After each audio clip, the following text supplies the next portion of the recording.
Good afternoon. Hello, everyone, and welcome to the Laughlin Light, sponsored by Liberty Underground. Just so you know, we are now on Gab, CloutHub, and Patreon, so please take a look at our stuff and tell us what you think. Today's a very special episode because we're going to be hearing from Bob Stanger later on regarding a YouTube video that we had banned from YouTube and his take on censorship around the conservative conversation in America. But first, I'm going to take a quick little look at the comparison between the conservative approach and the democratic approach to free speech in America. So it might sound obvious to some, but I do want to point out the difference between the conservative approach and the liberal approach to free speech in America. The conservative approach is generally that any speech we don't understand or maybe that we don't agree with deserves to have more conversation, more dialogue, more open speech around that subject so that we can better understand it and come to a logical conclusion as to whether it's true or false or whether we believe it or not. The democratic or the liberal approach to free speech in America is quite the opposite. Any speech that they don't agree with or that doesn't support their narrative has to be silenced, censored, and completely crushed from social media, from schools, from public platforms of all kinds. And that's exactly what we're seeing coming from Facebook and YouTube and Twitter, and actually Parler, which was a conservative free speech site, taken down completely. So a great example of the censorship happening against conservative speech in America is actually something that happened to my friend Bob Stanger over at The View from Reality just about a week or so ago when one of his videos was removed from YouTube for no reason other than being of a conservative subject matter. Another example is of QAnon and his followers now being censored on all social media platforms because big tech and Democrats believe they were responsible for the insurrection and the violence that happened in the Capitol riots on January 6th. Now, my question is, where were all these people during the Antifa and BLM riots that burned the streets down in cities all across America last summer? Why weren't they censored? Why weren't they called domestic terrorists? Why weren't they arrested? So big tech and Democrats want to limit the conversation in America to a conversation that no longer even represents the real values and beliefs of the American people. That's pretty scary. It's pretty scary when we have journalistic icons like Katie Couric saying that Trump supporters and conservatives need to be deprogrammed. Yeah, it's not a very good time for conservatives. But I just want to say one thing. Americans are resilient and they are strong, and we have weathered very rough roads in the past, and we will get through this in the next 4 years. So just stay with us, stay strong. America will be great again because we are great. And that's it for me today. I'll hand it over to my good friend Bob Stanger. Welcome to this week's edition of View from Reality. We are so excited to do this week's episode, because it appears we have made it to the big leagues. And what I mean by that is our last video was banned by YouTube. Now you might be asking yourself, why would you get excited about that? Well, for two reasons. Number one, it means I can take getting banned from YouTube and check it off my bucket list. But more importantly, number two, it means that there are people on the left who see us as a threat, because you don't ban someone you're not concerned about. It also means that these people fear we are being effective in changing hearts and minds. Clearly, we have struck a nerve, and it appears that what we're doing is working. The truth? Wow, winning. Now, to be honest, although YouTube was initially a good place to launch our program, the last couple of videos, we really had a lot more views on alternative media. As many as 40 to 50 times more views. So YouTube was really only a small portion of the views that we were getting. So if the goal of these leftists was to silence us, not so much. So what we want to do in this video is do a recap on what we did on the last video that the censor-happy fascist left see as such a threat. Now, in our last video, we examined some of the claims that were made by our Soviet-style propaganda media here in the US and tried to determine whether or not these claims could stand up to rational, objective scrutiny.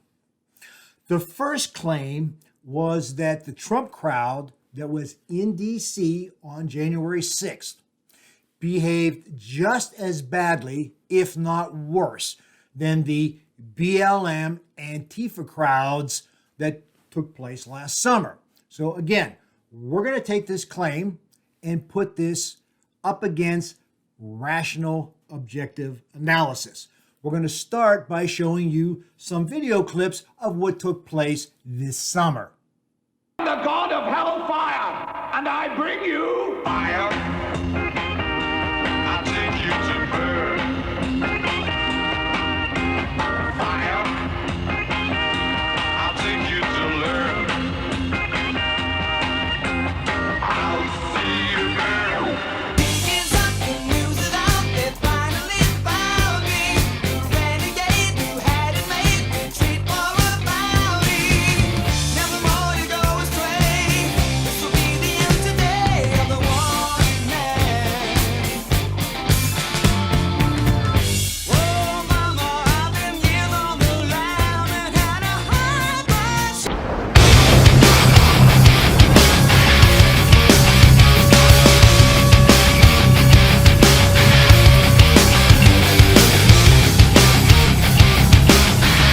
What we saw here was actually a very limited example of all the buildings that were set on fire, all the businesses that were looted, all the monuments that were toppled by these criminal activities.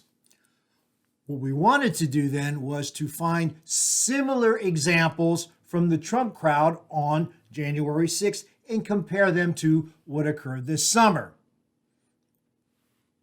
But we don't have any because there is no footage of the Trump supporters burning buildings, looting businesses, and toppling monuments. And that's mainly because they never engaged in this type of activity.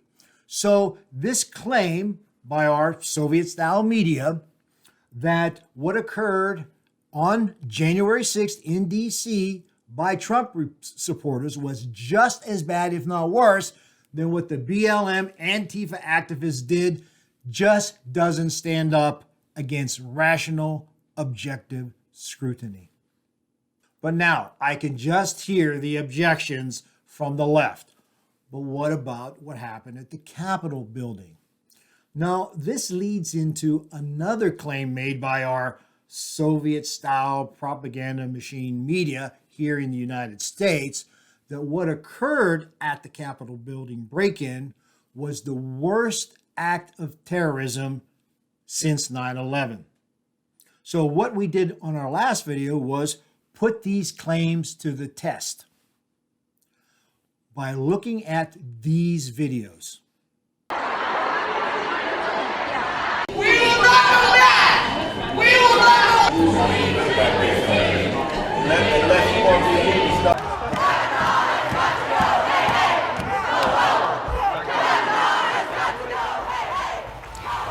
What we just watched were rioters occupying the Senate office building, wreaking havoc in the Capitol building, and trying to break down the door of the Supreme Court. There's only one problem. None of these rioters were Trump supporters. These are actually videos of left-wing activists rampaging through Washington, D.C. as a result of the Kavanaugh hearings. You will notice, however, that what they were doing was very similar to what occurred on January 6th. But did you hear Nancy Pelosi calling these left-wing activists domestic terrorists? Just don't even know why there aren't uprisings all over the country, and maybe there will be. Did you hear CNN or MSNBC criticizing the behavior of these left-wing activists? No, you didn't. So, if what occurred on January 6th was really an act of domestic terrorism, you have to concede that what happened during the Kavanaugh hearings was also an act of domestic terrorism. Therefore, what the left-wing media should have said was that what occurred on January 6th was the greatest act of domestic terrorism since the Kavanaugh hearings. Now, I can hear the left-wingers protesting once again, saying, but people were injured at the Capitol building on January 6th. People died on January 6th. Well, okay, if injury and death is your criteria for determining domestic terrorism, over 700 people were injured and killed during the BLM Antifa riots last summer. So once again, if you want to be logically consistent, what you should have said was what occurred on January 6th was the worst act of domestic terrorism since last summer. So as you can see, when we put these claims up against rational, objective scrutiny, they simply just don't hold water. Now, we have one more claim, one final claim made by our Soviet-style propaganda media that we examined in our last video. And that was that the speech Trump gave the same day is what incited the actions at the Capitol building later on. Well, let's put that to the test. Let's examine and see if that claim holds up against objective scrutiny. This is what Trump said. I know that everyone here will soon be marching over to the Capitol building to peacefully and patriotically make your voices heard. So, go to the Capitol and peacefully and patriotically let your voice be heard, somehow translate into storm the Capitol building and kill congressmen. I don't think so. I'm sorry. Once again, that is logically inconsistent. No rational, objective person would make a connection between what Trump said and what these left-wing media activists are claiming. Once again, when it put up against rational, objective analysis, they just don't hold water. All of these things were in the video that was banned by YouTube. This video demonstrated that the corporate Democrat and deep state narrative is built on lies and deception. They do this because in their hearts they are fascist, and this is the way that fascists gain power. They cannot tell you the truth. They cannot say, we want to reduce your freedom. We want to restrict your rights. We want to erode the Constitution. If they did this, if they told the truth, they would never win another election. If the left were speaking the truth and we were lying, people can easily compare the two narratives and they would side with the truth. The truth always wins when compared with a lie, as long as you allow the truth and the lie to be shown side by side. The fact that they want to censor or ban speech demonstrates they are afraid of the competition. They are unsure of their ability to win over hearts and minds. So they have to silence the opposition.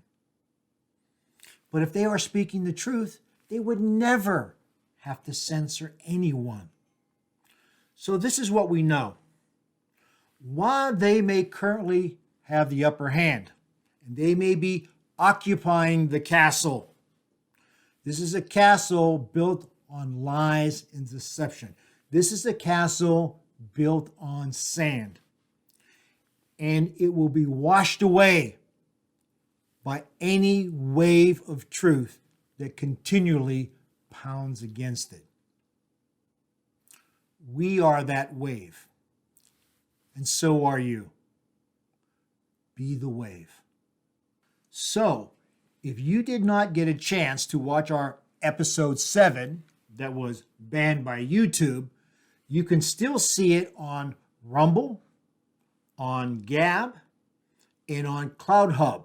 And we have provided the links below to give you the opportunity to watch the video that the left is afraid of.